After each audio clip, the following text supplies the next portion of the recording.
Good evening, everyone. You're in the spotlight with Brian Gardner for this Thursday, January the 10th, 2019. Good to have you all here for our second of two shows this week.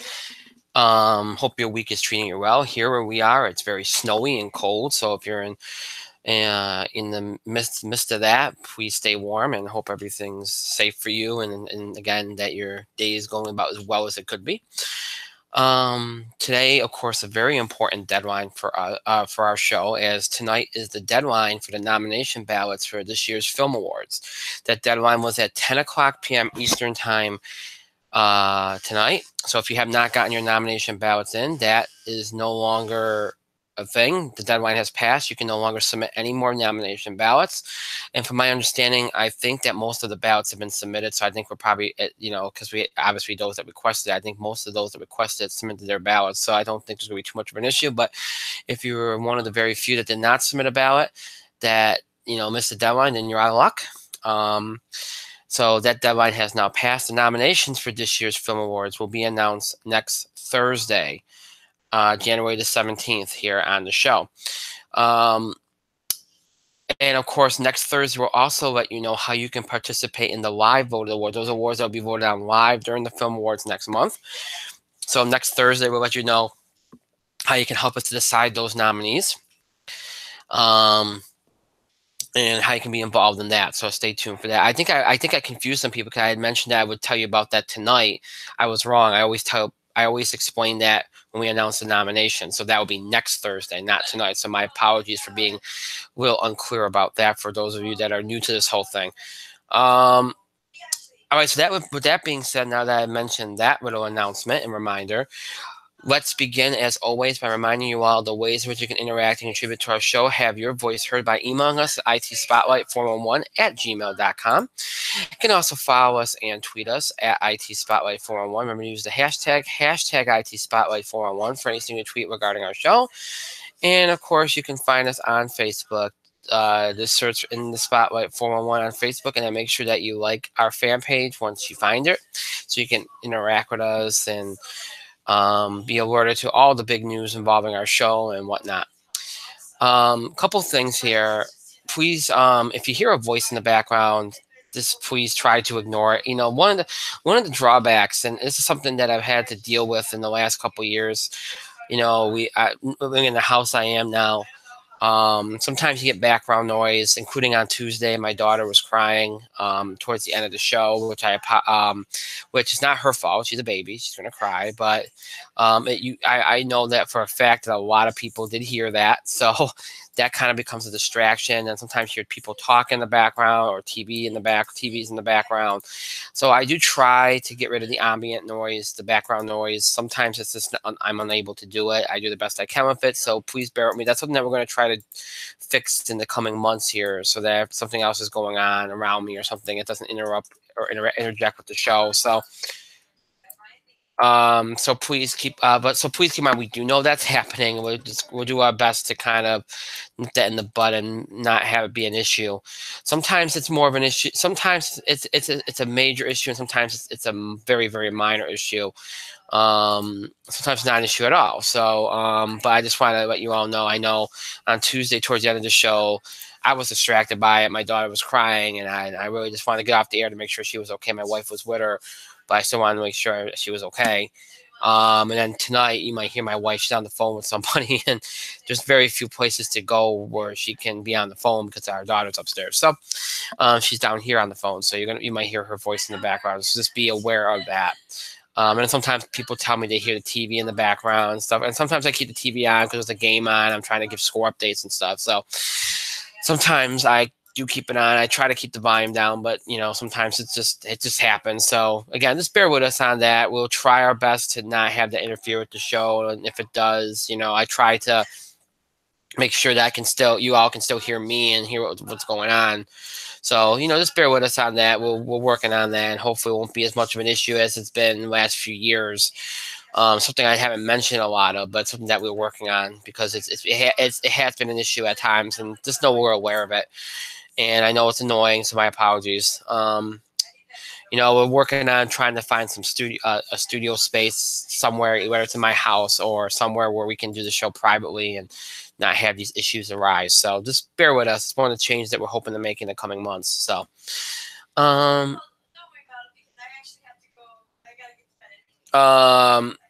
so yeah, so here's the deal with tonight. As you all know, now that I've mentioned that, because I wanted to bring that up at the top of the show.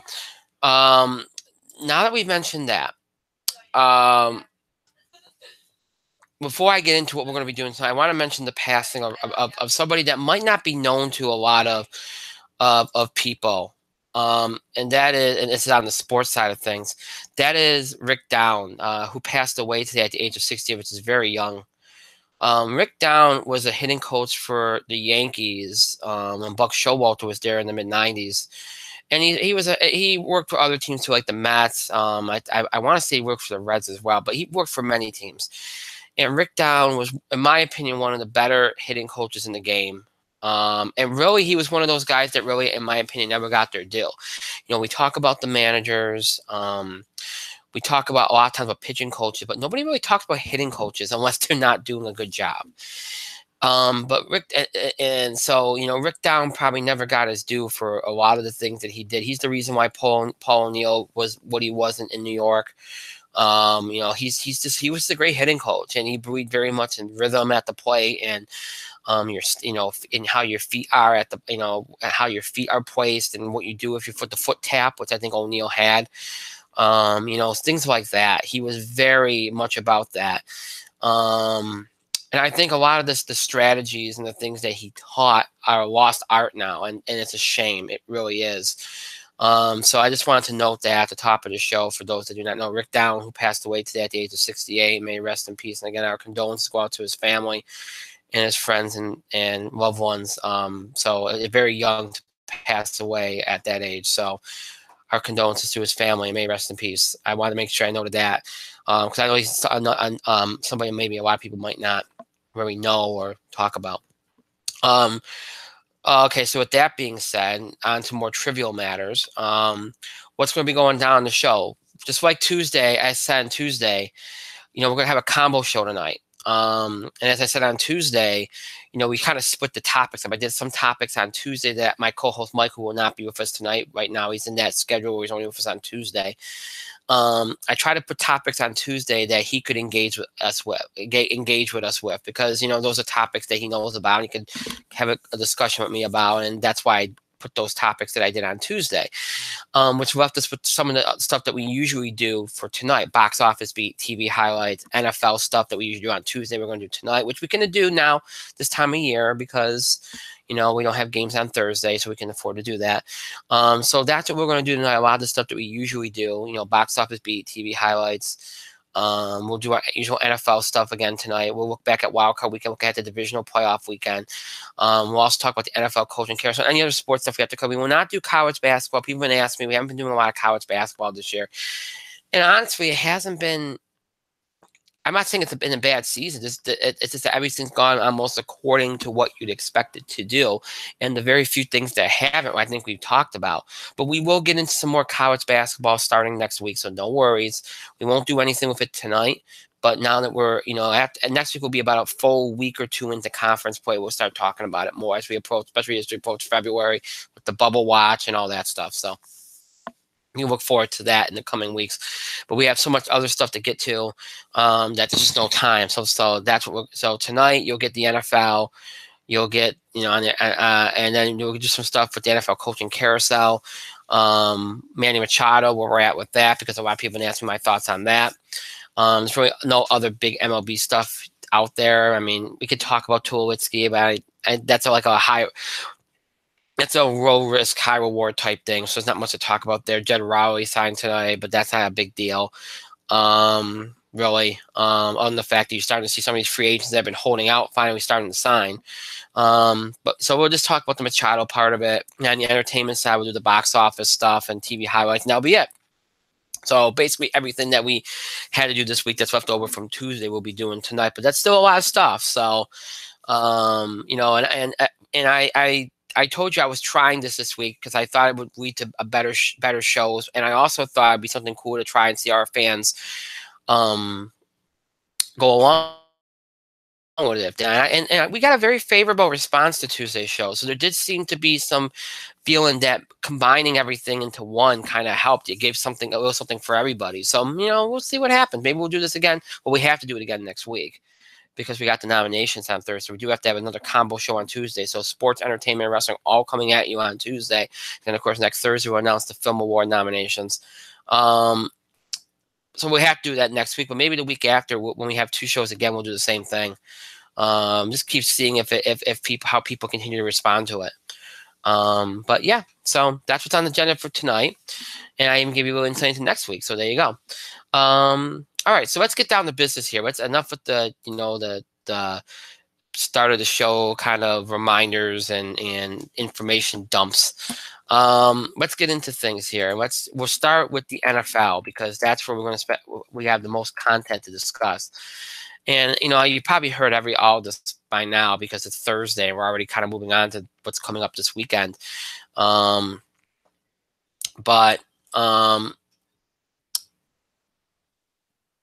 Last weekend, and for anybody that's listened or watched this show for the last 8 years, that, and as far as I'm concerned, the NFL playoffs are really just about the wild card weekend and divisional weekend. Those are the number one reason, because you got 4 games each weekend, which means more opportunities to have good games. And once you get down to 2 games, they're both bad games, and you have a bad football weekend.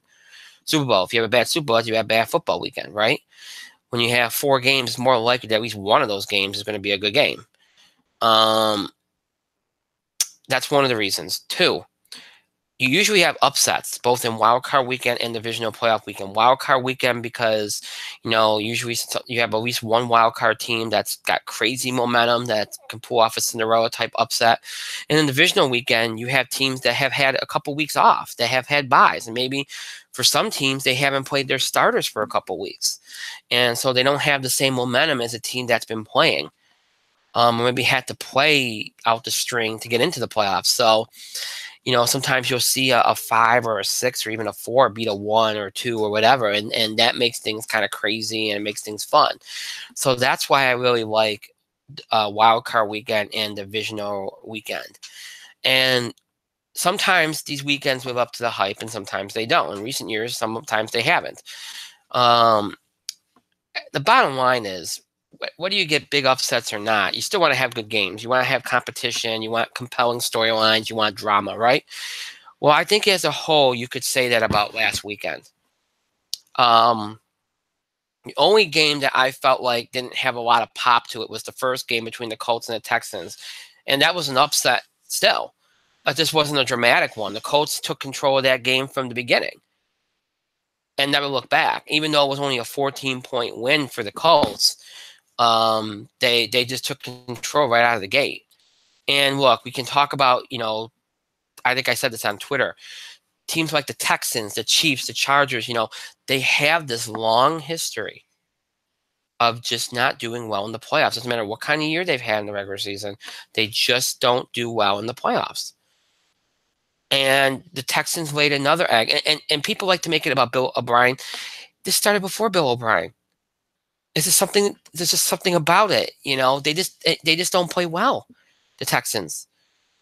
And we'll see what the Chiefs and the Chargers do this weekend. Chargers won their game. One of those teams won last weekend. The Chargers won last weekend. But occasionally the Chargers were one of those teams that struggle, that just occasionally win. Remember, they went to the AFC Championship game a few years back. So they do occasionally win. Even Andy Reid, who has had a bad postseason record, has been able to get to one Super Bowl. Sometimes they do surprise you and they do win a few games. And then when it comes to the big one, they lose. But more often than not, these teams that tend to struggle in the playoffs don't even win a game. And the Texans did that. They didn't win a game. The Colts came out of the gate. It was 14-0 early. And the only reason why the Texans got that touchdown late was because the Colts started to take their foot off the gas a little bit. It was a dominant performance. Andrew Luck was very efficient. Marlon Mack was the key to the game. He's come into his own. The offensive line continues to play good football. And the defense continues to get the job done. And the Texans didn't help matters either. Offensively, they did nothing. Even when the Colts gave them something, they did nothing. And their defense was on their heels the entire game. It should have been a bigger blowout than it was. The only reason why it wasn't was because I think the Colts were relying way too much on the run because they were playing it safe. They felt like they didn't have to be as aggressive. I think they felt like it was the better match to just go with the run, which I thought was weird because Andrew Luck and T.Y. Hilton constantly destroy the Texans secondary. T.Y. Hilton's numbers against the Texans is ridiculous. And that goes back a few years. So to me, the passing game was there anyway, but I think they just wanted to play it safer. They just didn't want to overindulge and be overly aggressive, and that's why I think the score wasn't, bigger. The discrepancy could have been a lot bigger than it was, than 14 points. It really could have been. But it was a yeoman's-like win, and the Colts move on, and the Texans are left to wonder what happened. And when you look deeper into this, and I said this on Twitter as well, the Colts were the better team. Yes, they had that rough start at 1-5, but once they got going, you could see that they were the better team. They had the better offensive line. Defensively, I thought the Colts were equal to the Texans for the most part. Running game wise, once Mac got going, they're better, and they got the better quarterback. The Texans feasted, the Texans feasted on bad opponents. They did. They took full advantage of their schedule. And that's not the first time we've seen them do that. The Texans have done that before. And then everybody buys into them, and then they lay an egg, and everybody's like, wait, what happened? What happened was the Texans came back down to earth. They're not a good football team. Once the Colts got going, they were, and they still are.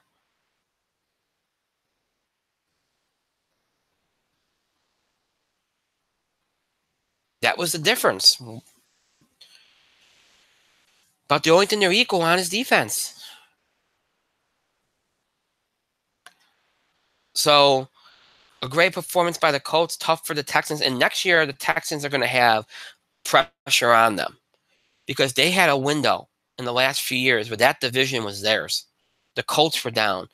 The Jaguars weren't a thing until last year. The Titans were becoming a thing. It was their division. Last year, they got upset by Jacksonville. They took it. Now Jacksonville falls off. You think, oh, the Texans have it back. No, Tennessee rises, and so did the Colts. If the Texans cannot not only have a good regular season but win a playoff game next year, that O'Brien's getting fired. It's that simple. You can't continue to win 10, 11, 12 games and not win a playoff game. Doesn't work. Doesn't work. So there'll be some pressure on them next year. Colts move on. Texans go home. Then you have the nightcap game in which you really lived up to the hype. Except that maybe there was a little more scoring than I'm getting stared at. It's just very distracting. Very, very distracting. From a 29-year-old that's wearing a onesie, mind you. I'm gonna get some mail on that. I know I am. Because I know there's gonna be people that say, "Hey, I wear a onesie," and I'm like 40. But anyway, back to the game. So you had a score that maybe was a little higher than some people thought. And that was simply because the offenses were able to find more holes than people would have given them credit for. Because look, the one thing I think we can say, and I wasn't one of these people that thought that Seattle's defense was down and that they were more of an offensive team. That wasn't me. I was one of the people that thought Seattle's defense maybe not as good, but still very physical and still very gritty and still can hold their own. Don't you hate when the distraction moves closer? Just hate that. Hate that. Well, maybe she'll learn a lesson in football while she's there. I don't know. Whatever. She's trying to distract me. It's live. You gotta hate live podcasting sometimes. Really, you do. Anyway, so yeah, it was. I'm not one of these people that thought Seattle's defense was that far down. I think their defense is still very, very good. very physical, and especially up front, and they still can control the tempo of a game. And they did that early on. They held. I mean, you saw the way they held the Cowboys. Driving me crazy. Driving me crazy. Grind the show to a halt. That's the way you gotta play it. Grind the show to a halt. She's walking away now, folks, so we can get back to business. It is kind of cute, though.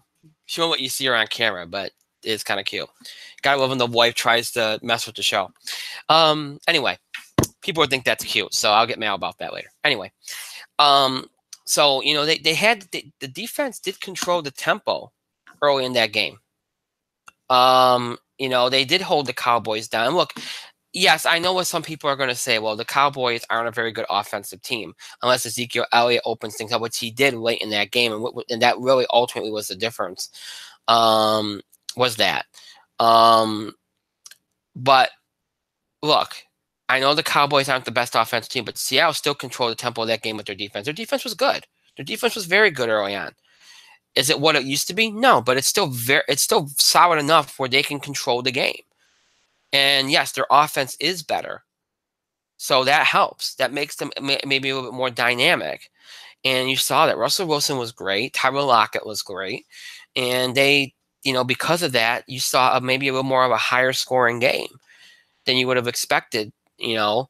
And I said the key to this game to me all along was that the game was at home. If this game was in Seattle, I feel pretty confident Seattle would have won. Seattle was a 500 team on the road this year. Cowboys, of course, a 7-1 team at home. Cowboys looked all year like a better team at home. We know that. We know that. And it's shown in this game, even though they, you know, they got pushed to the brink.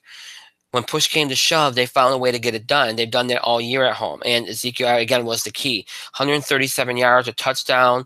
He was great. He had the go-ahead touchdown late in that fourth quarter, and it was a solid effort by both teams, I thought. You know, and I look, it was a better played game than I think we all thought it was going to be. You know, I thought when I saw these games lined up, I said the two NFC games are probably going to be the grittier, more physical, lower scoring type games. I thought the Eagles and the Bears would be the lowest scoring of the bunch, and I thought the Seahawks and the Cowboys would be only a little bit better than that. Well, they end up being a lot better, and in terms of scoring, and it was a great game right to the end. And Dallas gets the big win, and you know, look, Seattle wasn't even supposed to be in it this year. Everybody thought this was a rebuilding year for them. And to an extent it was, but they were able to pull a New York Yankee, which is rebuild on the fly and not lose anything and still make a run. And they'll be in the mix next year. We know they will now. They're still very much a competitive football team. You know, their defense may not be what it used to be, but it's still good enough, and they have a better offense, so it all equals out in a way. And the Cowboys, you know, they did it like they've been doing it. You know, they just found a way. It's all about their front line, about their defense, and then they see if they can get the running game going. If they can't get the running game going, they just take what they give you in the passing game, and they just do enough to get the job done. And they did that, and they walk away with a 24-22 win, and they move on. You know, and really, the story of this game was these are two unlikely teams. These are two teams that we didn't think would be here. You know, where Dallas was in the first half of the season. It's like the Colts, really. I mean, that was probably the story of the whole weekend, if you think about it. I mean, look at these teams that were involved, and were they been either at times in the season or where they were before the season. Do anybody think that the Texans or the Colts are going to be what they were? And even though I as I said, the Texans I didn't think were that good. I think they took advantage of their schedule, but still, no. Everybody thought it was Jacksonville's division or Tennessee's. Did anybody think the Seahawks and the Cowboys would be where they're at? No. Look at where the Cowboys were at one point in the season. Anybody think the Chargers were going to do what they did? No. Ravens, maybe, because they come and go. You know, some years they're good, some years whatever. Eagles, I think we all thought would be here. Just a better record. And the Bears, nobody thought would be here. So that was kind of the theme. So great win for the Cowboys and Seattle. You know, they'll be back. We know they will be. Now, that's the Saturday games. Both pretty good. I mean, like I said, the Texans and the Colts wasn't it was kind of anticlimactic, not a whole lot of drama, but you know, still, it was an upset in and of itself, and you know, it wasn't terrible. Well, it does continue the theme of 4:30 Saturday games, wild card weekend involving Houston that really don't seem to interest a whole lot of people. But All right, so the Sunday games. The first game you had up was the Chargers and the Ravens. A pretty good game. I thought the Chargers were, the key to it was the Chargers getting out in front early, even though it wasn't by a lot. They had that 12-0 lead going into the half, and then really they won it with their defense, because you have a 12-3 lead going into the fourth quarter. You hold them to just a field goal. And so I think that was the key. It was their defense, because offensively they really didn't do nothing. The Ravens defense had them down. And a lot has been made that the Ravens are more of an offensive team and not their defense isn't what it was. That's not true. Their defense is very, very good. Just like Seattle, people don't seem to think that their defense isn't what it was. It might not be as strong, but it's still good enough to control games. And Seattle, we saw that, and the Ravens, we've seen that at times here, including in this game. I thought the Ravens defense did its best to keep them in this game. I think the key too was that the Chargers had seen the Ravens a few weeks ago. So they knew they were one of the few teams that got a second look at Lamar Jackson this season. So by having seen Lamar Jackson, they were able to game plan, and you saw that Lamar Jackson did not look anything like he's looked in the past few weeks. He looked uncomfortable. He could never get going. He still put up 194 yards and 2 TDs. But he did that all really in the fourth quarter. He looked terrible. It was so bad. The Baltimore crowd was booing him, and they wanted Flacco back in, which I think look, I've heard what everybody said. Oh, they should have went to Flacco. Oh, he's won a Super Bowl. Oh, I don't think so. There's a reason why Flacco lost his job. If you go with what got you here, and what got you here was Lamar Jackson. So I don't agree with that, putting Flacco in on that. I really don't. And here's the thing: Baltimore still had a chance to win that game late, which it's got to scare you if you're a Charger fan, because that was like in that fourth quarter, it was like the old Chargers showed up. And in all fairness, the offense of the Chargers, even though the Ravens did a very good job defensively, Chargers didn't help their own cause either. They couldn't get out of their own way a little bit either in that game. So that's got to scare you, the fact that the offense had issues even against a good defense, and that late, even when they started to open the game up and do a little bit more on offense, they still let the Ravens back in. The Ravens had a chance to win that game. That's scary if you're a Charger fan. Scary. But you still found a way to get it done. And look, the Chargers have been good on the road, probably because, given the stadium they play in, they never feel like they're in a home environment, so they're used to it. But they found a way to get it done. And for Baltimore, a lot's been made about, well, they should have taken Lamar Jackson. They wouldn't have won that game even if Lamar Jackson was out. I'm sorry, they wouldn't. I thought they were right to keep him in. And they still had a chance to win late. They really did. So there you go. But it was a great win for the Chargers. And look, the Ravens, again, this was they have some building blocks, and we'll see if they can keep up the momentum going into next year. For the Chargers, this is something that they need. I think they have more pressure on them than any other team, because this, again, one of those. Well, I shouldn't say that. The Chiefs probably do too. You talk, like I said, the Chiefs, the Chargers, the Texans. Those are a couple teams. Those three teams are teams that have been notorious for struggling in the playoffs. So they all carry a lot of pressure on them. Texans are already lost. The Chiefs and the Chargers are both going to have a lot of pressure on them to kind of shake those demons. But the Chargers are one of those, like I said earlier, they've been able to kind of win a few games and get to like an AFC championship game. To me, the Chargers have to be thinking Super Bowl. At least if you get there and you lose, at least you can say you did that. So I think that's really what they should be looking at, because then at least you can say you kind of put it together that much and see if you can build on that. So pressure for them. There was a lot made about, John Harbaugh and the Ravens. What's going to happen? They're going to re-up him. We'll see. Look, he's not. I don't think they have to worry about him. There's a lot of talk about him jumping ship and going to another team. Maybe it'd be a trade. We know that's not going to happen this year. I don't think anybody's going to go after him, so they don't have to worry about that. But we'll see. Next year, there will be a little bit of tension there if they don't re-up him, because he'll be a lame duck coach. And he's a good coach. He's had a lot of success with Baltimore, so he's going to be in demand. So we'll see how that impacts things going forward for them. But yeah, very good game and had some drama late, which is what you want for the playoffs, especially wild card weekend. And the Chargers move on, the Ravens go home. Something had to give. The Ravens were a decent home team all year. The Chargers were a good road team, and Chargers found a way to get it done. And then you had the nightcap game, which lived up to the whole low scoring affair, gritty, ugly type game.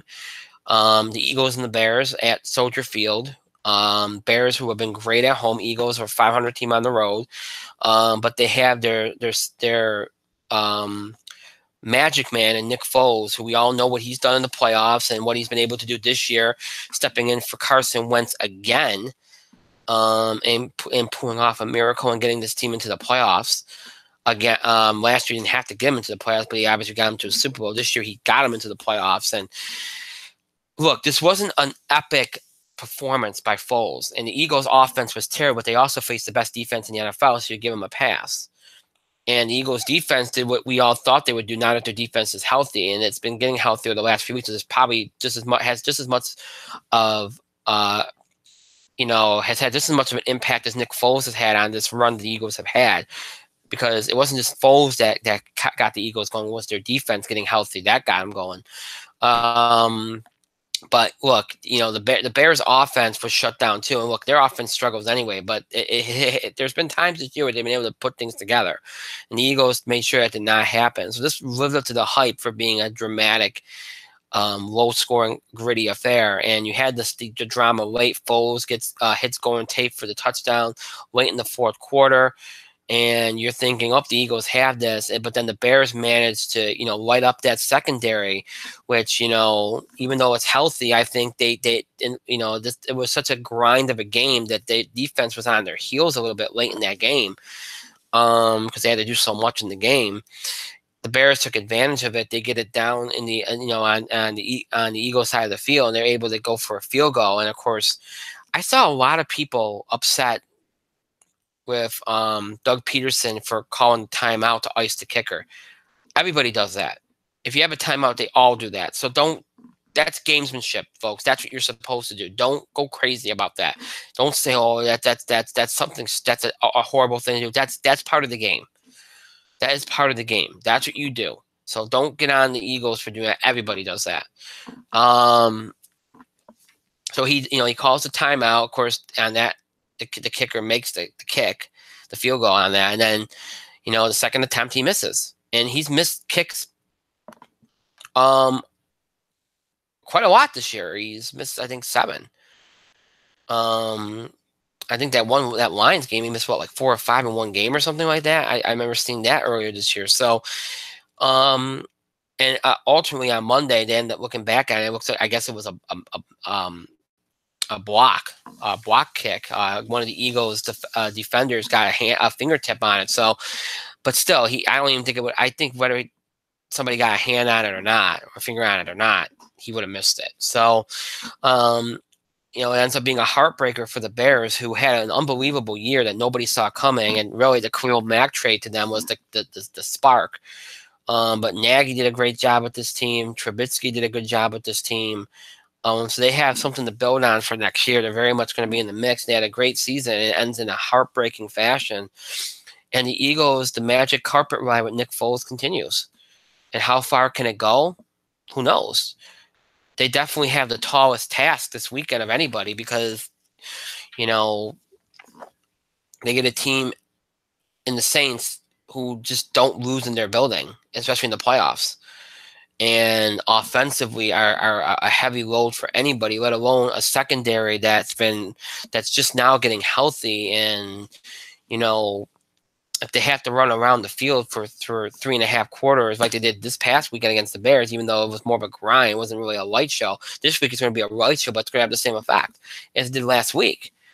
And that the defense, especially the secondary, is going to be playing on their heels again. And if that happens, the Saints are going to light you up. The Bears wouldn't light you up until late. The Saints can light you up much earlier than that. So that's a tall order for the Eagles to face this weekend. We'll talk more about that in a second. But all in all, you had great games, all but the first game, all close games, competitive games. In some cases, a little lower scoring, but some good drama late. You had, the last three games all were, had fourth quarter drama. So you can't ask for better than that. And you had a couple upsets. So yeah, that's what you want. So it was a pretty good wild card weekend. Very solid. Very, very solid. As far as our predictions go, just trying to pull these up here. Let's see.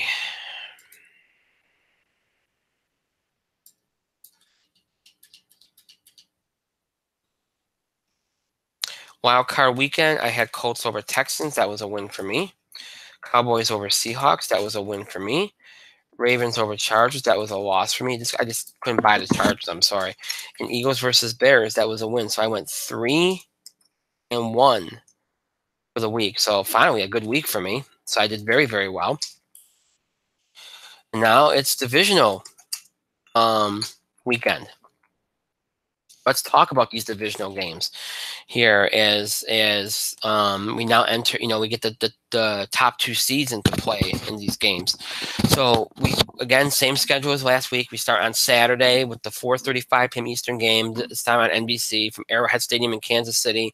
The 10-6 Colts, 4-4 on the road at the 12-4 Chiefs, 7-1 at home. So we'll start with that game here. If we now flip the script to divisional playoff weekend, again, this is wild and crazy and fun a weekend. Is wild card weekend. After this, really, the NFL season's over. Let's be fair, because you're down to 2 games next week, and then as I mentioned in the open, less chances for good games. But yeah, Colts and Chiefs. Colts come in with a ton of momentum, being that hot team that nobody really wants to play. Good offense, great quarterback. Defense has gotten a lot better. Good offensive line. Running back and Marlon Mack has gotten a lot better. And you got the Chiefs, who, like the Rams at one point, we all thought were a foregone conclusion to get to the Super Bowl. But the Chiefs have a lot of baggage. We know their playoff struggles. We know what Andy Reid's playoff struggles. But we also know that this year they got a quarterback in Patrick Mahomes that's been otherworldly this year. But this is also a team that, since they cut Kareem Hunt, has not looked the same. They've struggled even against poor opponents. So their trajectory has either evened out or dropped a little bit, while the Colts are on the rise. The thing that I think you have to worry about if you're a Kansas City fan is, number one, not just the bye and losing momentum, because we've seen that before at top seeds. They don't play, they lose momentum. Maybe they haven't played their starters in a couple of weeks and they lose momentum. It's not just that part of it.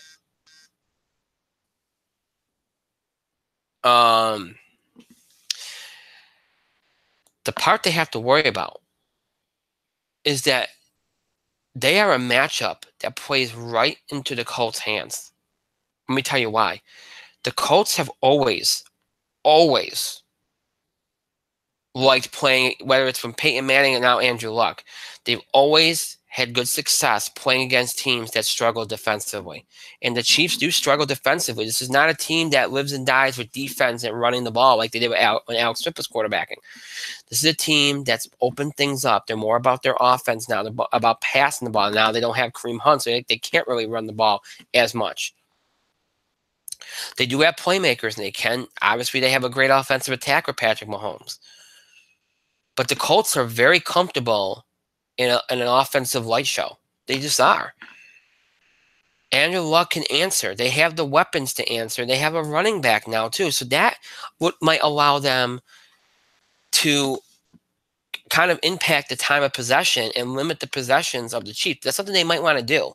This is one week where they might have want to. This is one situation where they might want to do what they did last week, which is go to Mac a lot more, because then you slow the game down a little bit and don't allow the Chiefs as many opportunities to put points on the board, because the Chiefs are going to put points on the board. The Colts have a better defense, and they do have a better defense than the Chiefs. They have a better defense than they've had in a long time. It's not a great one, but it's better. But it's not going to be able to hold down the Chiefs. So your best bet is to try to slow down the game and limit their possessions. And you can do that by kind of taking a page out of the old Kansas City Chiefs playbook and, running the ball just as much as passing the ball, maybe even more so that you can control the time of possession a little bit more. That might be something the Colts look to do because they could answer just like they can answer the Chiefs in the passing game, no doubt about it.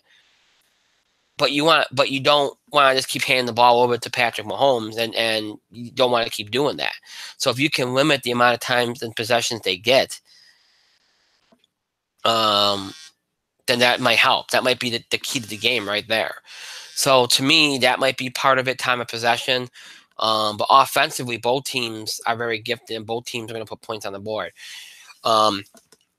It's really going to be about maybe if somebody can make a stop or two, and really who just maybe scores last. So this should be a high-scoring affair. It should be a fun game. They both have good offensive lines, both good quarterbacks. Running back, if Marlon Mack plays like he's been playing, then that's in favor of Indy, and defensively, it's in favor of Indy. So I'm gonna go with the Colts. I'm having a bad feeling about both the Chiefs and the Rams based on the way they played down the stretch. So trajectory. Colts are on the rise. The Chiefs are going down. The bye week, they haven't looked the same since Kareem Hunt. I'm gonna go with the Colts, even on the road. Colts over Chiefs for me in an upset pick. All right, your second game of the weekend, 8:15 p.m. Eastern on Fox from LA. You have the 10-6 Cowboys, 3-5 on the road at the 13-3 Rams, 7-1 at home. I am very much aware that the Cowboys have not been a very good road team this year. However, I'm also aware that the Rams have looked a mess, other than the last game of the regular season. For the better part of the last 6 weeks. From that time they lost against the Saints, it's kind of started there. They just haven't looked right. Now, yes, they've had a great record at home. They're 7-1, but again, they just have not looked right. And here's the other thing. Okay, Dallas, we know defensively can lock down a very good offense. We saw what they did to the Saints. Now, granted, they're on the road here, but I still think they can do it. Defense can travel. And it's good. Really, the key to this game for the Cowboys is going to be the defense. And I think they're going to have to do kind of like I just mentioned with the Colts and the Chiefs. What's the best? I mean, look, the Cowboys do have a good enough defense, so you don't have to worry about. But another thing you can look to do is control the time of possession if you have a good running back. And the Cowboys have that. And it's, the Colts I mentioned have had that recently with Marlon Mack. You can control time of possession. You can slow the game down. And against good offensive teams, that's something you might want to do. So, maybe you give the ball to Ezekiel Elliott, you run the ball more, and Cowboys are definitely going to probably do that because of the fact that, running game is better than the passing game for them anyway. So it's going to be one of those things where you try to control the time possession, you give Elliott the ball and just say, hey, take us. Let's let Prescott make the plays when he absolutely has to. And if their defense can do what they did against the Saints, and they probably don't even have to do that much because Goff isn't as good as Drew Brees. We all know that. So they probably don't have to do that much. And then, of course, there's what Rams team is going to show up, the one from the first half of the season or the one from the second half. The one from the second half shows up. The Cowboys won't even have to do much. The Rams will be going home. The one from the first half of the season shows up, then it could be an interesting game. And, if the Cowboy defense does its thing, then they'll probably win the game, even on the road. If the Rams have their way with the Cowboys on offense, then the Rams will be winning the game. This is a tough game for me to pick. And it really just comes down to what I just mentioned a few minutes ago. The Rams and the Chiefs, I've been down on. And that says a lot because that was my Super Bowl in October. I thought that was going to be the game. And now I'm picking both teams, spoiler alert, to not win their first playoff games this year. Because I am going to pick the Cowboys. So I'm picking another upset. Because I do like that defense, and I do trust that defense even on the road. And I just don't like the way the Rams have played. And I do think they'll control the time of possession and make this into their kind of tenor of a game. And if the Colts do the same, they'll win too. So I like the Cowboys over the Rams on Saturday. So both Saturday games, I'm predicting big upsets. And now Sunday, at 1:05 p.m. Eastern, the third game of the weekend on CBS from Foxborough, Gillette Stadium. The 12-4 Chargers, 7-1 on the road at the 11-5 Patriots, 8-0 at home. Well, I just got done mentioning how the Chargers, probably because they don't really have like a home environment, just play well on the road. But the Patriots play amazing at home, especially in December and January. But this is not your typical New England team. They've shown that this year. Brady doesn't look the same. They've lost Gronkowski a few times in the offense.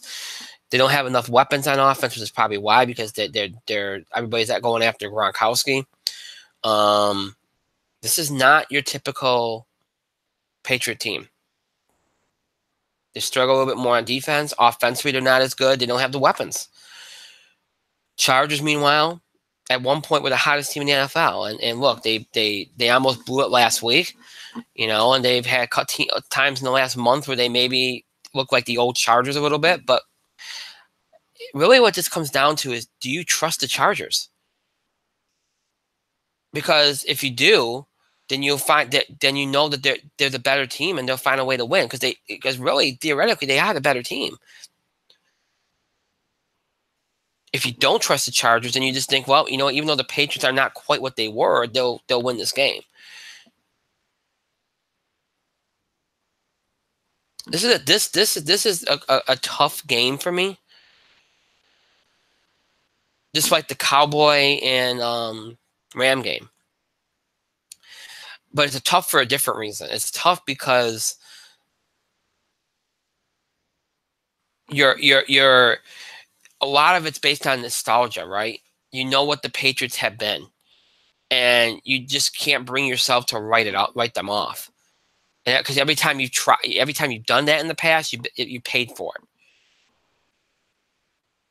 So when I sat there to look at this game and make a pick, I said, do I buy into the narrative that they're not what they were, that the Chargers are better? And there was a time there over the last decade or more, it didn't matter if the Patriots played the better team; they'd find a way to win the game. They were the favorite even when they weren't the favorite. So this is a tough one. Ultimately, I end up going with New England in this game. I wanted to pick the upset, but I've already picked 2 upsets. So I just couldn't bring myself to pick another one. I ultimately went with New England because I trust Tom Brady more than I trust the Chargers in this environment in New England and in this kind of game. Even though the Chargers found a way to do it last week, I think a lot of that probably could be attributed to the fact that they saw Lamar Jackson for the second time, and he's a rookie quarterback. And Brady's not, and Belichick's a great game planner. I think they'll find a way to get it done. I think it'll be a close game, but I think New England will find a way to get it done, even though they're not as good as they once were. So Patriots over Chargers for me, with whole field playing a big role, I think, in that game. And the Chargers are good on the road, but New England's a different animal. This is. That's why I said them having that 2 seed was big, because that game was on the road. I might go with the Chargers even for everything. And the last game of the weekend, 4:40 p.m. Eastern on Fox from the Superdome in New Orleans. The 9-7 Eagles, 4-4 on the road at the 13-3 Saints, 6-2 at home. It hurts me to say this as the Eagles fan that I am, but this was the easiest game to pick of the weekend. I like to think that the magic carpet ride of Nick Foles, and the healthy secondary of the Eagles will help carry the healthier secondary of the Eagles will help carry them to a win here. And it's hard for me to write them off. It's hard. But even with the bye week, even though the Saints might not have the same momentum they had a couple of weeks ago, it might take them a while to get going because, we're having to play for anything in a little bit, I think the Saints are very motivated. You've heard all these things about what Sean Payton did, told them the money and, the trophy, and told them what they could win if they win this thing. The Saints are very motivated. They were the team that, I always talk about the Rams and Chiefs. They ascended in the season and they became that dominant team. And I think they're playing with a chip on their shoulder because they felt like everybody else was talking about those two and not them for the longest time. And, they got Drew Brees, and this is probably the last chance they're going to have with Drew Brees to win a Super Bowl. So I think there's that going into this too. So being at home where they're just a dominant team, and the Eagles, Foles at quarterback, yes, they are better offensively, but sometimes they still do struggle. And defensively, as I said, the secondary is healthier, but if you tire them out, like the Bears tired them out last week by grinding it out, the Saints would do that by just lighting them up all over the field and just shredding it up. You're going to have them playing on your heels either way. The Bears did it last weekend by grinding the game out. The Saints can do it easily by just having them run all over the field. If that's the case, and the Eagles aren't just not going to be able to get it done because Saints' offense is ridiculously good, and I think the defense is good enough too. That's been one of the things this year with the Saints that's helped make them the team that they are. So I'm going to go with Saints over Eagles. Would it surprise me if Philly found a way to win? No. Wouldn't be by much, but no. But I just can't buy into it. So Saints over Eagles for me. So my picks for divisional playoff weekend: Colts over Chiefs, Cowboys over Rams, Patriots over Chargers, and Saints over Eagles. My picks for divisional playoff weekend. And again, after this, that's really it for the football season, because next week you just have the championship games and then the Super Bowl, and then that's it. So it's hard to believe, but things are winding down. And for football fans, it'll be a very depressing period, and then we'll all move on. There'll be March Madness and such, and then away you go. But it's kind of a harsh reality when you get to this point. So, all right. So before we move on completely from the NFL discussion, I mentioned that we talk about the NFL coaching carousel, because a lot of people have been asking me about the coaches and all the hires and what my thoughts are, and I'm going to be very brief here because there's not much I can say. I think it's pretty straightforward. I think we could look back on some of these hires and think they're the best thing ever. And I think the only one I thought was a good hire really was Denver. I'm just going to come out and say it. Going with the Bears defense coordinator, that was a great move. And I think that's the kind of move I like, because he's a veteran guy. He knows it. He knows what he's doing. He's going to bring a mindset, a defensive mind. All the focus right now in the NFL is about offense and finding quarterback whisperers, and that's all fine and good. But you have to be able to stop people too. So you that's important too. And you also need coaches that are mentally tough, can control the room, and can not only motivate players, but make sure that they stay focused. And I think that's being lost in all this. It's just, we got to find somebody that can develop our quarterback or make our offense this superhuman property like the Rams, McVay have done, or like the Saints have done with Sean Payton, or, we got to make the offense great. So let's get an offensive coach. Listen, that's great. But you can do that by just getting a great offensive coordinator. When you're looking for a head coach, yeah, you can go off an offensive mind, go off a defensive mind, whatever. But they also need to have other attributes too. They need to be focused. They have to be mentally tough. They need to be able to motivate. They need to be able to get the team to focus in general. There's more to it than that. And I thought the only team, in my mind, that found a coach that had those attributes, not just in offense or defense, but had those other attributes I just mentioned, was Denver. Everybody else, I don't think, did that. I mean, Cleveland only went with Kitchens because he had that, their first choice bailed, didn't work out, and Kitchens already had a relationship with Baker Mayfield.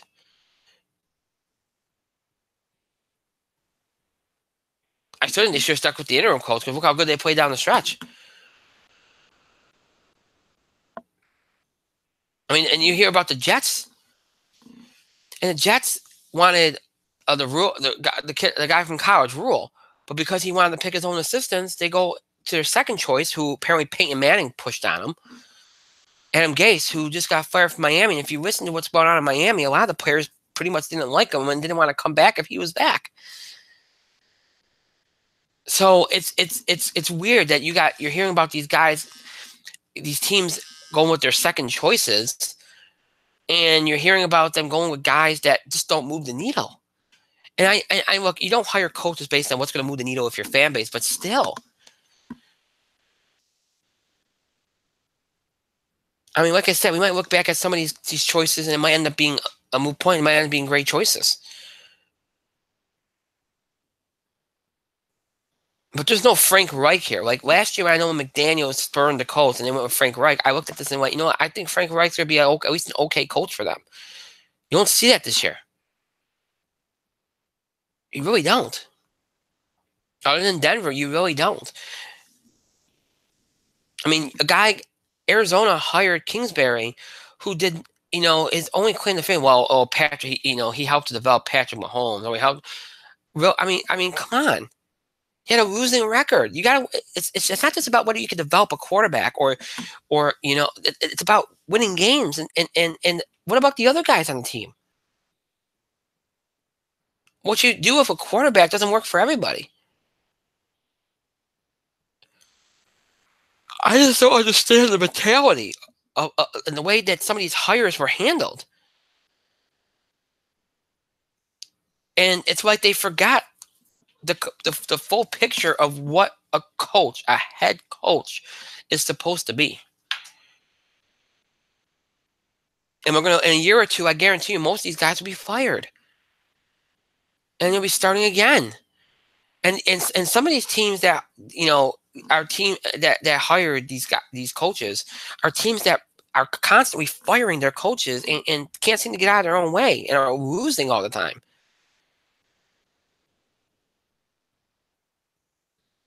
They all really just need to evaluate what they're doing, and are we looking for the right things in a head coach? Clearly, you're not.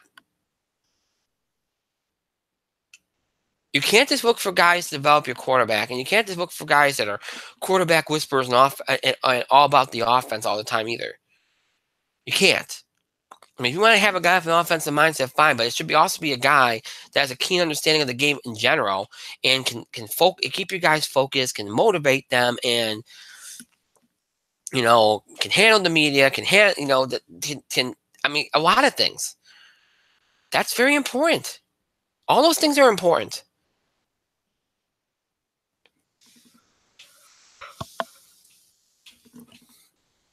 I felt like last year when you saw some of these hires, I thought there was a little bit of what I mentioned represented.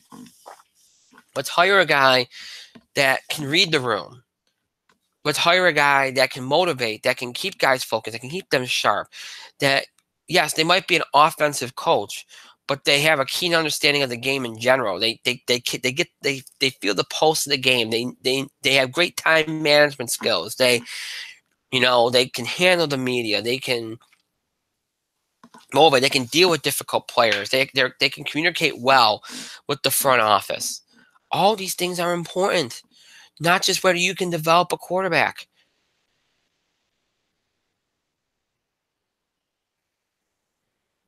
In some cases, consistency and knowing what you're going to get. Maybe somebody already has head coaching experience. Now, Adam Gase has head coaching experience. And, maybe some are being unfair to him, including me, because he had a great year in his first year in Miami. He was 10-6. And then he couldn't keep his quarterback healthy. So, and other guys healthy. He's had a lot of injuries. He had great success as an offensive coordinator in Denver. I mean, he's had success. So maybe you give him a break on Gase, even though apparently he had difficulty with some players. Maybe a lot of coaches do sometimes. And he's difficult with the media sometimes, but that happens with a lot of coaches. Bill Belichick is, and he's the best coach in the game. So when a guy like Kingsbury gets hired at Arizona, when all he's done is have a lackluster performance in college football,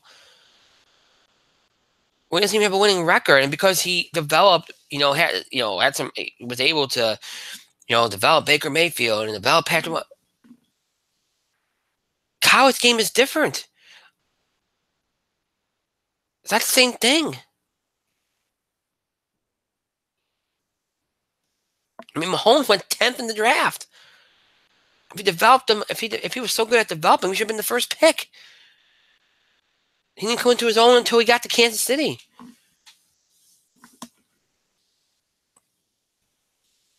I mean, I just think there's some bad hires. I mean, Denver hiring Vic was great. And, he's a great coordinator in Chicago. He's a veteran guy. I think he's going to do very well there. Adam Gase I mean, I could see maybe he could end up being something. Maybe he turns it around from what he did in Miami. Maybe he's better. Maybe, he learned some lessons. I don't know. Maybe Gase would be okay, but the rest of them are terrible hires. Terrible hires. And Gase going to be a bad hire too. So I just don't understand it. It's a weird coaching carousel. I mean, Mike McCarthy's sitting out there for crying out loud. I mean, come on. I recognize he probably should win more Super Bowls than Aaron Rodgers, but the guy went to 9 playoffs in 13 years. Some teams should at least want. Some teams would want to kill for that. And 10 years ago, teams would kill for that. Now it's, we have to have somebody develop our quarterback. Because Mike McCarthy can't develop a quarterback? What do you do with Aaron Rodgers? I just can't believe that Mike McCarthy's sitting out there and then a guy like Kingsbury is hired. Or Adam Gase is hired. Strange. Weird. One of the weirdest coaching carousels I can remember. And there's still a couple jobs left. The Bengals job, the Dolphins job. We'll see what happens there. But so far, man, crazy. Crazy. Crazy. So I just want to briefly talk about that because people have been asking my thoughts on what the coaching situations have been. So, all right, so that's the NFL stuff. We got one more sports topic to get to, and that's in the realm of baseball. And as I said, things have really quieted down with free agency and the offseason. And there's been a couple of things like Tulowitzki, Generali. As I mentioned in the open, we're not going to talk about those. Nothing really big or something that we have to talk about. Outside of Manny Machado, which people have been asking me to talk about where we're at with that, and Bryce Harper too, I should say, because those are two big free agent fish left, and we're still not any. It doesn't look like we're any closer to them signing. So we'll talk about I didn't put Harper in the description, but I probably should have. But Harper, Machado, we'll talk about. Everybody else, nothing else has been that big that we have to talk about. So let's just talk about the two big fish, Manny Machado and Bryce Harper. Of course, when people wonder when are they going to sign? Well, I would think in the next 7 to 10 days they're both going to sign. And look, here's the thing: when one of them signs, the other one will probably sign pretty quickly. The both agents are competitive with each other. I think that there's that going on, and I think that it's trying to read the marketplace. And if you ask me which one's going to sign first, it's probably Machado, because it seems like that Machado is kind of going back and forth, and it seems like we're down to the nitty gritty there. There's been a lot of confusion this offseason, and really the last few offseasons, and during the trade parts of the trade season as well, with the media and reporters, and it seems like a lot of conflicting information. Nobody seems to know. I really truly believe, because people have been asking me, do you think what do you think's going on here? Like is like, especially with Manny Machado, like it seems like sometimes the Yankees are in it and sometimes they're not. Oh, the Yankees made an offer. Oh, no, they didn't. Here's what I think's going on. I think the media, okay, I think reporters, especially in baseball, are being led around on a leash. I think the agents are putting false stuff out there. I think they're leaking stuff. I think, teams are leaking stuff. I think in some cases, maybe the reporters are aware of it. And I think in some cases they're not. Sometimes they might even go along with it because they might be promised, get a big exclusive or something. I don't know. But to me, when you see the amount of conflicting information you've seen in the past few years, especially during this offseason, where it seems like every reporter has something different to say, it usually means that they're being leaked information that's false on purpose, or they're being leaked information to help with an agenda. So if it's a guy like Machado's camp or Harper's camp, or if the Yankees or the Phillies or the White Sox or the Dodgers something want something to be out there to try to tilt the scales in their favor, things like that. It's all part of the game. Oh, Manny Machado's agent wants to try to get more money out of the Yankees. Let's leak this story to get fans to pressure them into giving us more. Oh, Bryce Harper wants another team to get involved. Let's put this out there and indicate that other teams have backed off to see if a mystery team will jump in and maybe up the bidding a little bit. You see what I'm saying? You can control the situation by leaking things in the right way. And I think that's something that's going on here, because otherwise it doesn't make any sense. One reporter says, "Oh, the Yankees are still in," and then the other reporter says, "The Yankees haven't even made an offer." How could they be? How could they be in if they didn't make an offer? How could it be out if they didn't make an offer? So, I mean, that's something I think is going on, that, there's some manipulation going on. Maybe the teams are doing it. Maybe the agents are doing it. Maybe the players themselves are doing it. And in some cases, maybe the media is going along with it knowingly. In some cases, maybe they're not. Now, look, as I said earlier today, you're starting to see some of these free agents that have been holding out sign. I don't think they're going to quite hold out as long as they did last year. Some of them didn't sign until, March last year? I don't think they're going to do that this year. I think you're going to see in the next, by the end of January, I think most of them will be signed. So it won't be as bad as last year, but still cutting it too close, and you're going to see that impact a little bit in the beginning of the season again. Because guys maybe not are going to be maybe miss some conditioning in that because they haven't been signed and such. But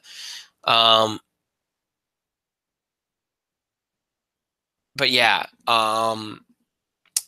I think for the most part, as far as the two big free agents go, I think in the next 7 to 10 days that will be over with.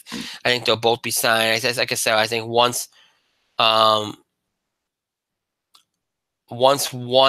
of them signs, the other will sign. I think Machado will be the first one. Now, where will Manny Machado go?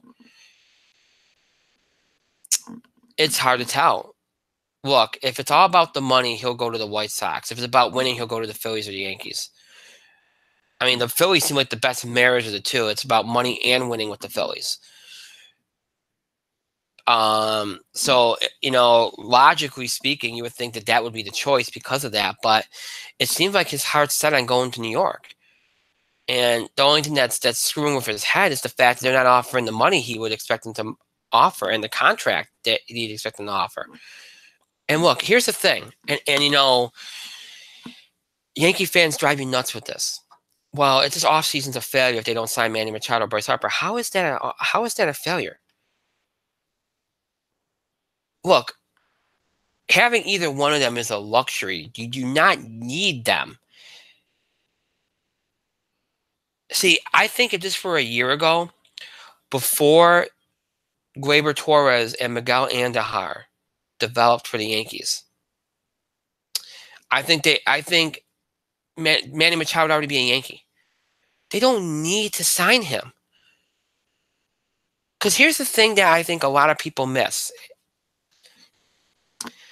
Miguel Andujar, yes, he's a liability on defense, but he's going into his second full year in the majors.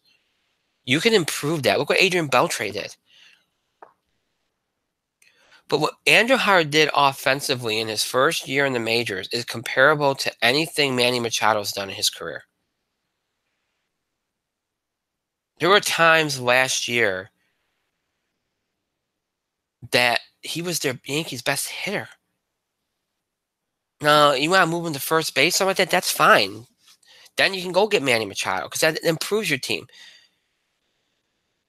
But if this is about, because you got to look at it from this standpoint.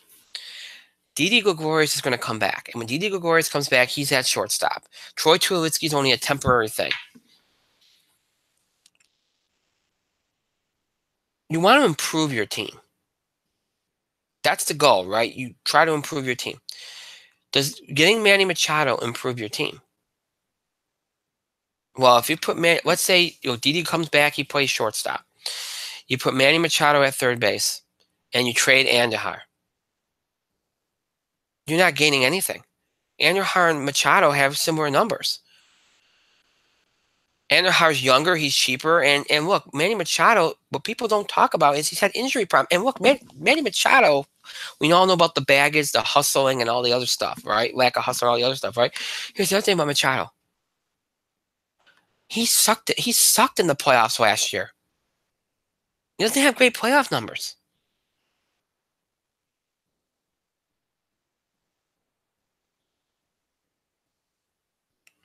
So this, he does not improve the Yankees that much. He just doesn't. The only way he improves the Yankees a lot, I mean, he's a better defender, yes, so that helps a little bit. But the only way he helps you really a lot is if you keep Andahar, move him to first base while Machado plays third. Because you're improving the first base production by doing that. Otherwise, you're going to get the same production. See, to me, this is why Harper even it makes more sense, and even that I wouldn't do because Harper wasn't great last year, and he's got issues apparently in the clubhouse too. I know both guys are young, but they're not generational talent. This is not A-Rod or Pujols or Trout in their primes. This is not what Harper and Machado are. I know their age, but come on, be reasonable here. But Harper makes more sense. Why does Harper make more sense? Because here's the thing: if you're the Yankees, you have Judge and right, you have Hicks in center, you have Stanton, right? That's three outfielders, but you have that DH spot. You can rotate guys in and out and switch whatever. Brett Gardner's going to start, but he's going to start by default, right? Because he's the better defender. But if you have Bryce Harper on the team, he's not going to start. He becomes a fourth outfielder. He becomes a bench player. You put Bryce Harper in that outfield. Bryce Harper's production is a huge improvement over Brett Gardner. You have Harper, Hicks, Judge, and Stanton for the three outfield spots and the DH spot. You've improved your production, and you have a lefty bat in the lineup. So that's improving the team. Maybe not in the clubhouse, but on the field, as far as offense goes, it does. So that's a little bit different.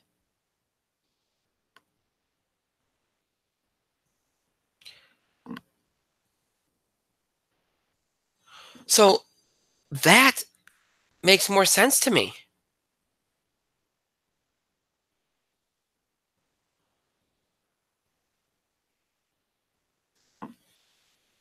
Much more sense than Machado.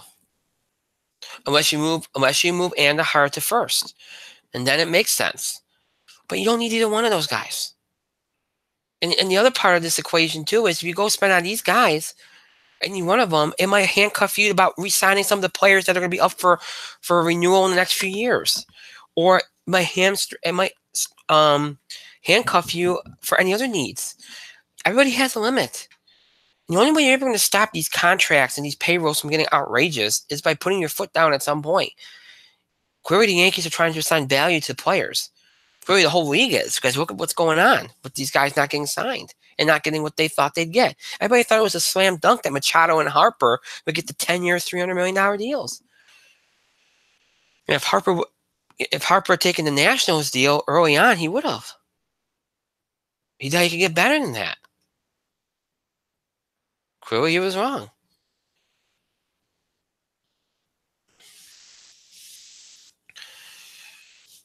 And look, does signing any one of these guys help the Phillies or the White Sox? It does. It might put a few more butts in the seats. It might help the Phillies more than it might help the White Sox. It helps a little bit, but does it guarantee you a championship? No. In the White Sox case, does it guarantee you a winning season? No. It's only one player. So no. You need more than that. That's why I don't believe in going all in on one player. You're better off using that money to go get 3 or 4 or 5 good players than that one player, because that's going to make more of a difference in the standings than just that one player. Now, if you're a team like the Phillies, where you have a nucleus and you have a couple of good players already on the team, that might be a little bit different.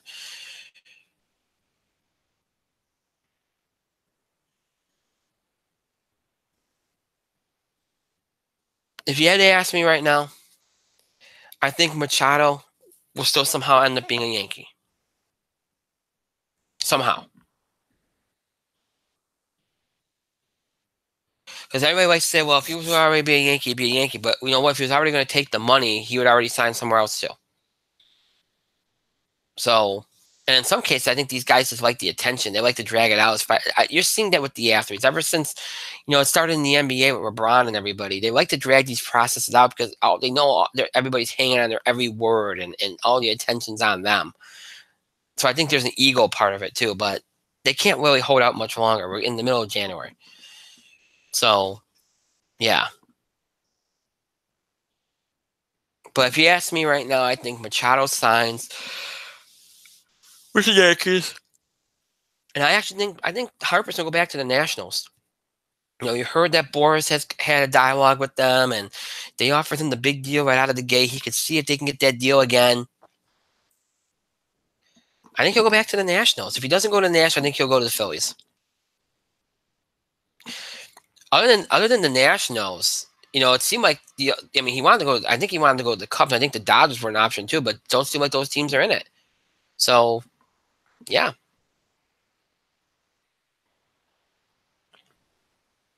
Yeah, that's how. So if push came to shove, I'd say Machado to the Yankees, Harper back to the Nationals. That's how I see it going. So we'll see how it turns out. I think the next 10 days we'll know, and this crazy saga will be over. So we'll see how it goes. It should be interesting. All right, that's all the sports stuff we have for tonight. Again, college basketball we'll get back into next week. Any other headlines like NBA and stuff, if there's anything important, we'll get into that next week as well. Obviously, we'll have more football to talk about next week, and college football is over, so we don't have that anymore. But we'll have NFL, so we'll do that too.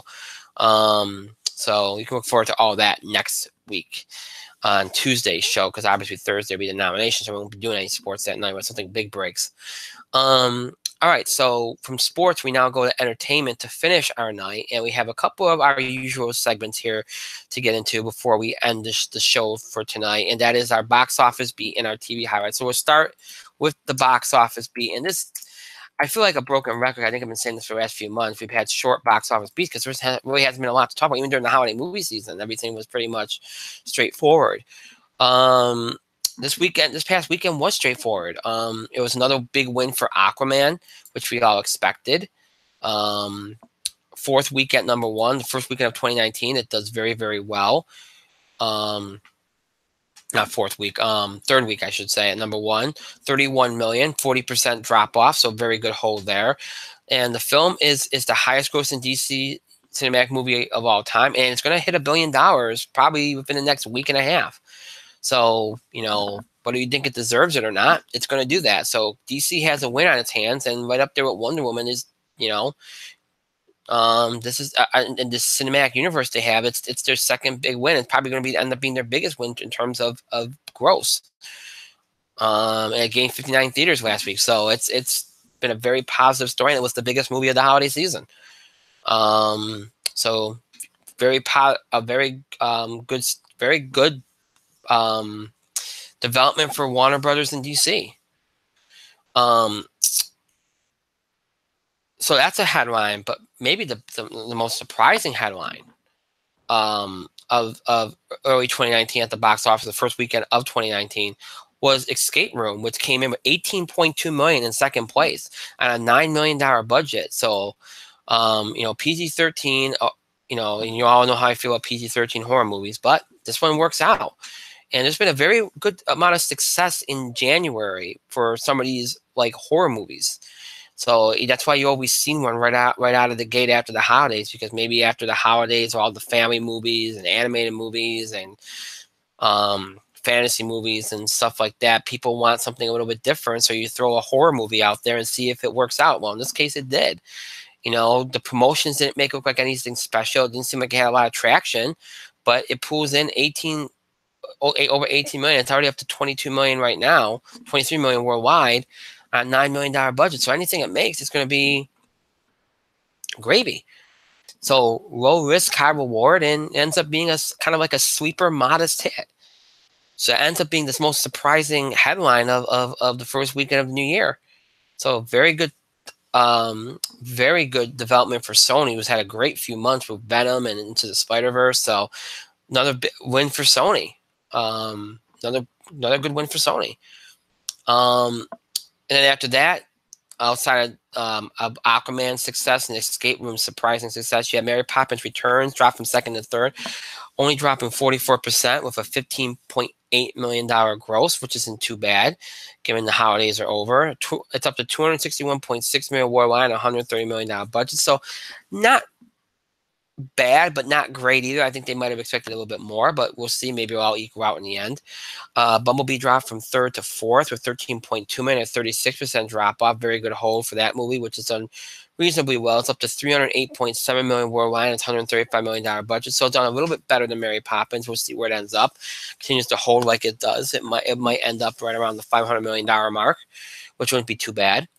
It's not obviously what you've seen some of the Michael Bay movies do, but still it's a better movie, and maybe it's got a little bit of a Batman Begins thing going where it's people have been so burned by the Transformers franchise that this is the one that's going to kind of give them some faith back. So dropping from fourth to fifth was Spider-Man Into the Spider-Verse, one of Sony's big wins from last year with 13.1 million, a 30% drop off. So the movie, which had a disappointing start, has held very well in the last few weeks, and it's now up to 278.3 million worldwide on its $90 million budget. So very, very good. It continues to hold strong. Should cross 300 million soon. So no issues there. And as it does well during the awards season, that should help it continue to hold up well too. So. Dropping from fifth to sixth was The Mule, 9.1 million, a 25% drop off. Again, not too bad for that film. Held pretty well. It's up to 85.3 million on its $50 million budget, so not too bad. Dropping from sixth to seventh was Vice with 5.7 million, a 26% drop off. So clearly, award season helping that movie stay up. With, it's up to $32 million domestically, R-rated. Not too bad. It's during award season, might get a little bit more traction, so we'll see if that happens. Everything else finished under 5 million, including Holmes and Watson, which tanked in its second week, 55% to 3.3 million. So I think we can safely say that movie is a bomb. It's at 36.3 million on its $42 million budget. It's not a total bad bomb, but it's a bomb nonetheless. And other news, some of the movies that did well at the Golden Globes and have been on the awards circuit with having a lot of buzz. Bohemian Rhapsody had 2.3 million. It's a gain of 199 theaters. So, even though it was kind of on its way out of theaters, now with the awards season, it's going to have a sing-along version. You figure it'll pop back up a little bit here. So look for that in the next couple of weeks. In terms of gross, Mary Queen of Scots, 2.1 million. The Favorite, 1.9 million. If Beale Street Could Talk, 1.8 million. Green Book, 1.8 million. All those movies, kind of big awards buzz movies that we have going on, all seeing gains and holding pretty strong this past week. And you figure they will do that throughout the next couple months here through Oscar season.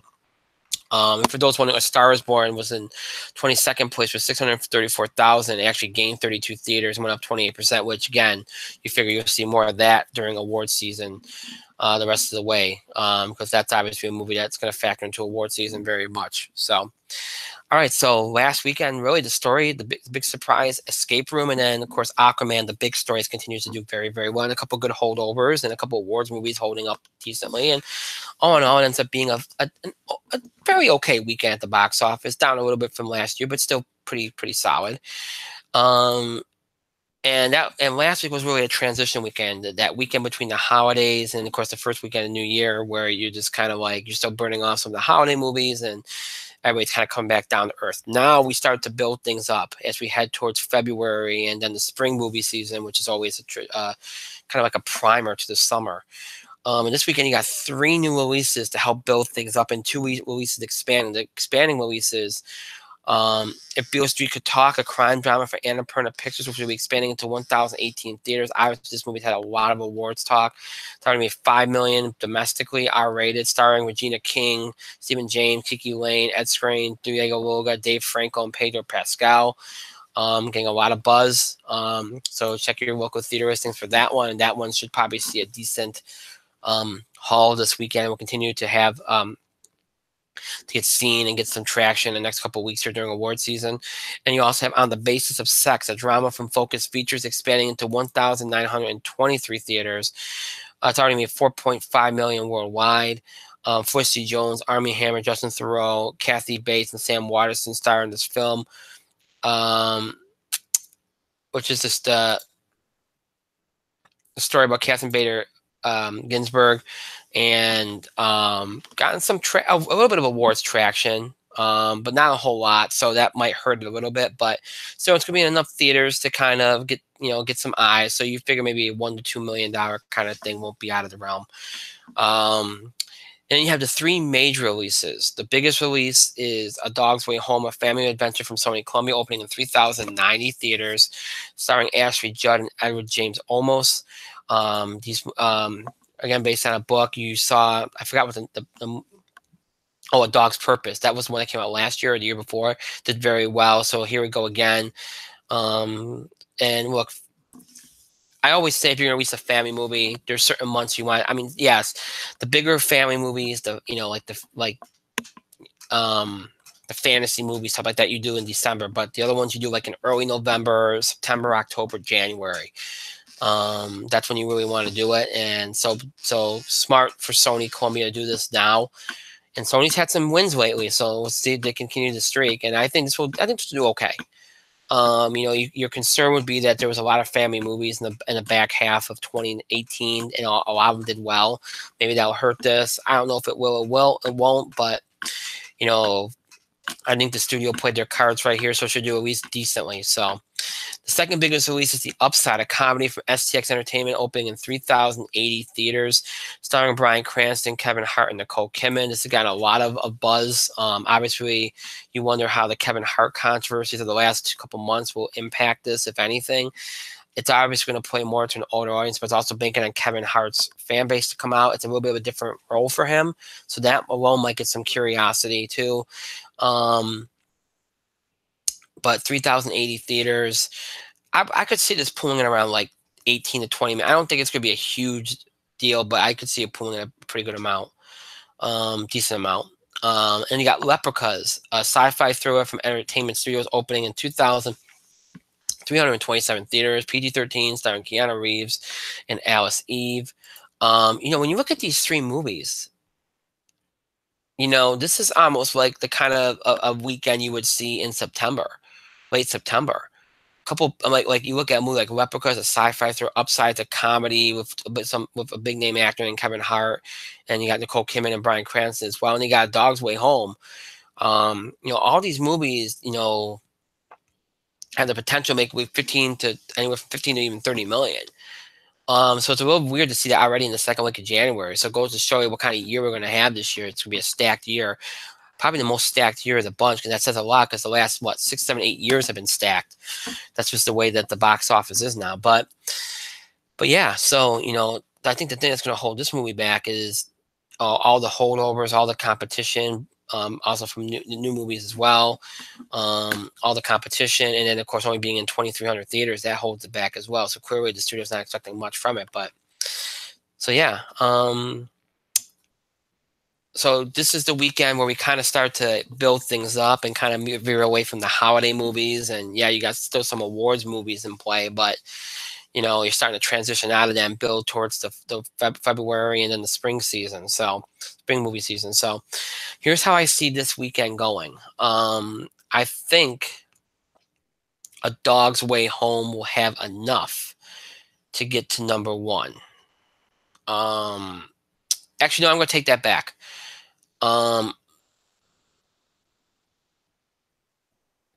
No, I think I'll have, I'll go with them. A Dog's Way Home for number one with about 22, 23 million.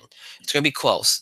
I think Aquaman will take second with around 19 to 20 million. I think The Upside around 16 to 17. It might do a little bit better than that. So it might be closer between The Upside and Aquaman. I could also see Aquaman winning the weekend if Dog's Way Home underperforms a little bit, and if Upside underperforms a little bit, which is possible given the circumstances. A lot of family movies, a lot of competition, Kevin Hart's controversy, all that.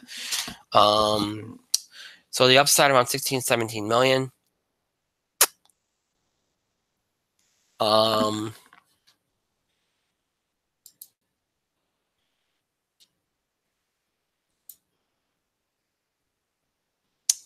I'm gonna go with replicas around 13 and a half, 14 million, maybe no, 13 million, 12 and a half, 13 million. Mary Poppins Returns around 10. Bumblebee around 9, 9.5, should be very close between those two.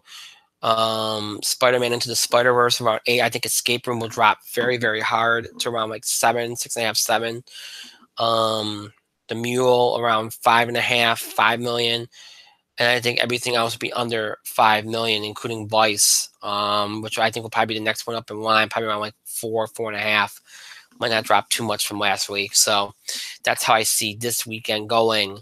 So it's a very real possibility Aquaman could somehow still get number one again if things underperform, but I'm banking on the upside and A Dog's Way Home to do a little bit better than that. So it should be a pretty interesting weekend. Like I said, kind of like a late September type weekend, but still that's good for the box office in January. I think it'll be a fairly okay weekend, solid weekend. And for the expanding releases on the basis of Sex and Beale Street Talk, I think both will be around that million and a half, $2 million mark. So next weekend you only have one new release, so these three new releases will have some won't have to do too much in the way of new competition.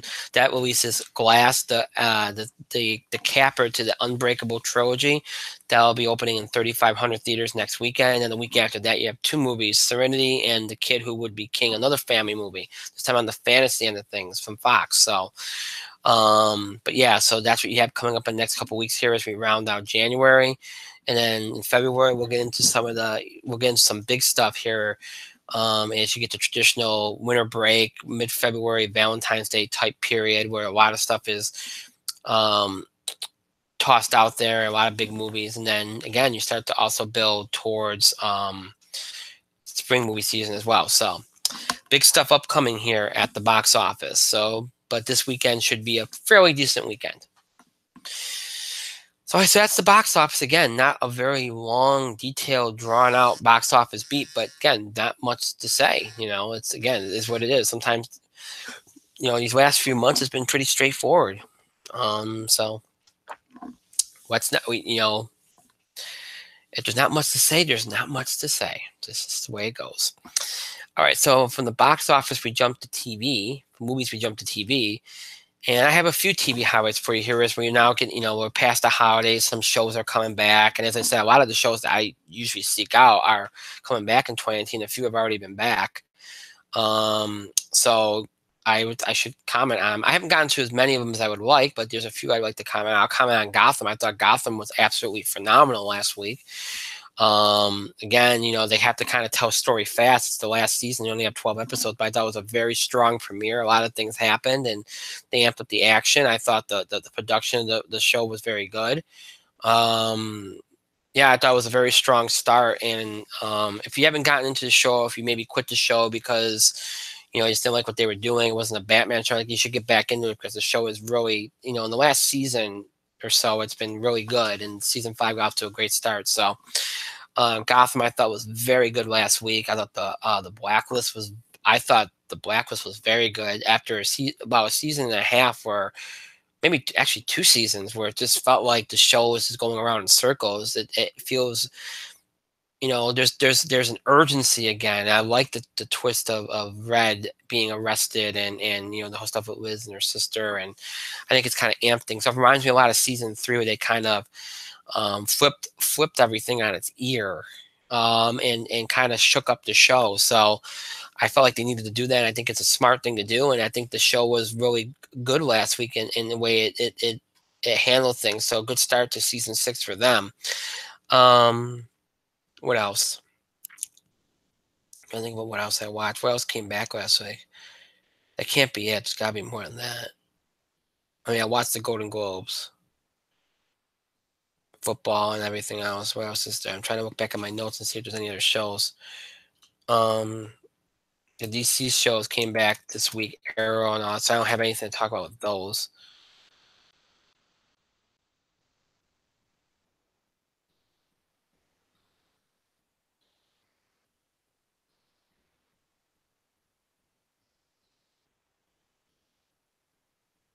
Yeah, they don't come back till January 21st. So, Yeah, so I don't think that I hate to say it, but I think that's it, 'cause I think those are only 2 shows that I religiously watch and that I could actually get to, and that was last week.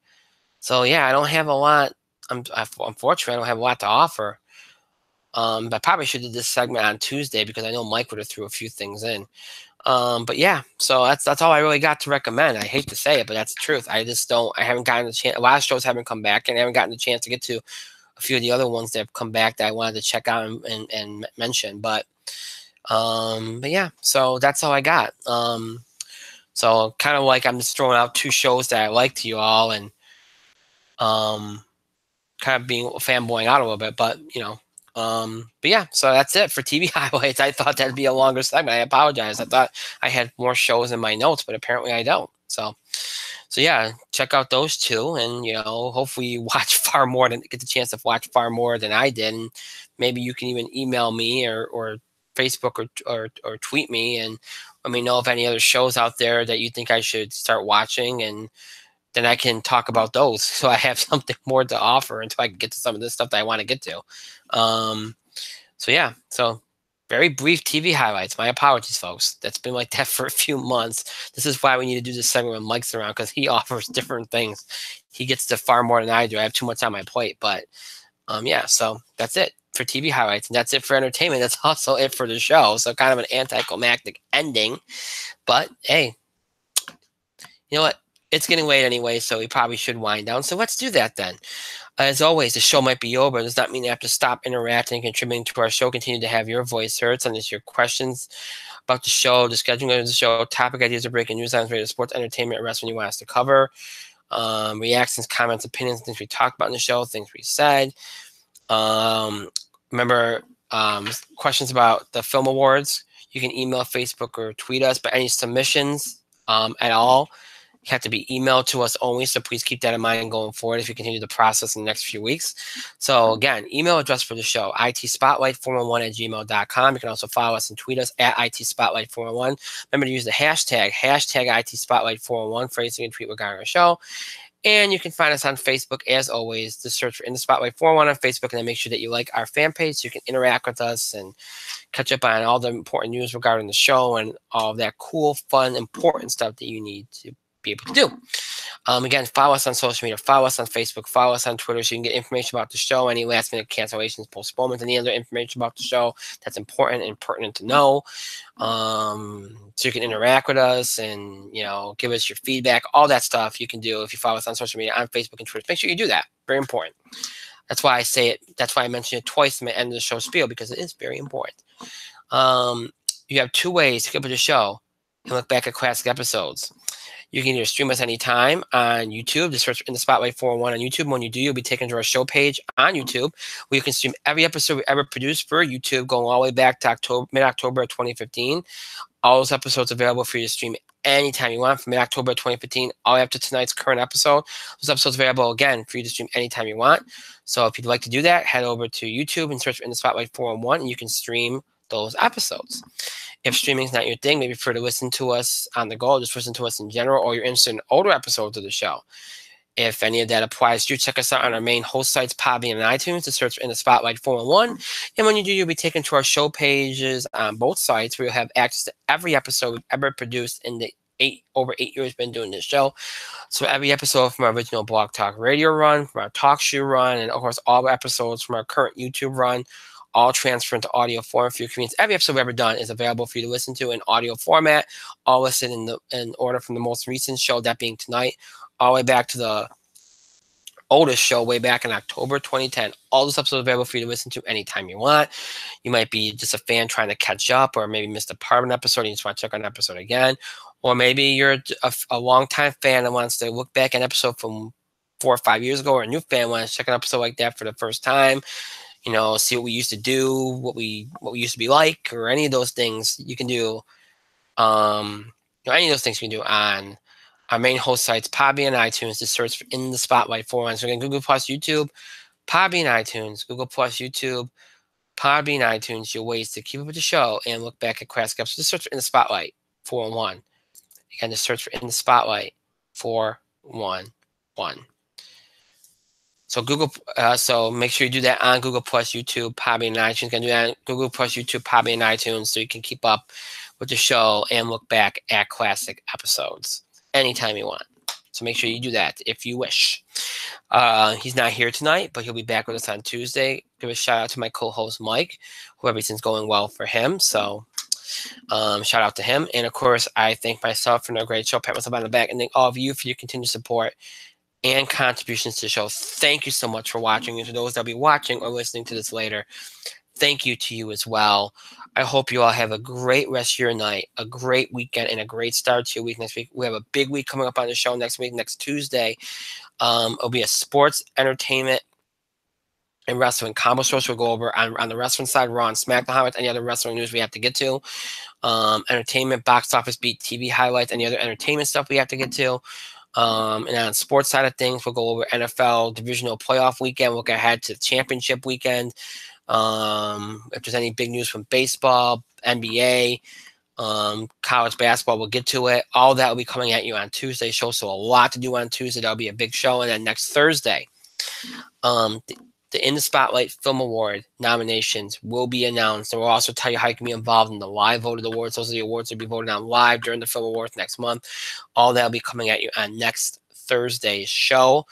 So keep that in mind for next week. Also, a little heads up, there is a chance that one or both shows next week get moved up an hour earlier. Now, I'm not planning on that happening. I'm currently planning on keeping the 10 o'clock p.m. Eastern start time.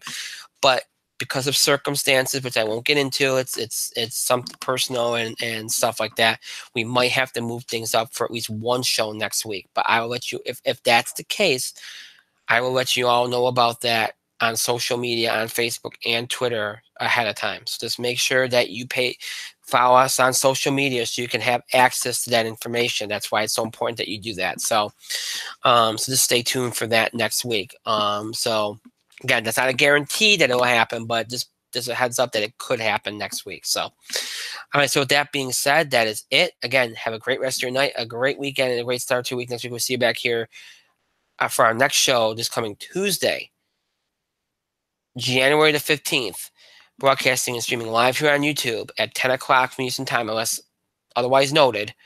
So keep that in mind. But that's what the plan is, to see you our next show Tuesday night, 10 o'clock from Eastern time here on YouTube.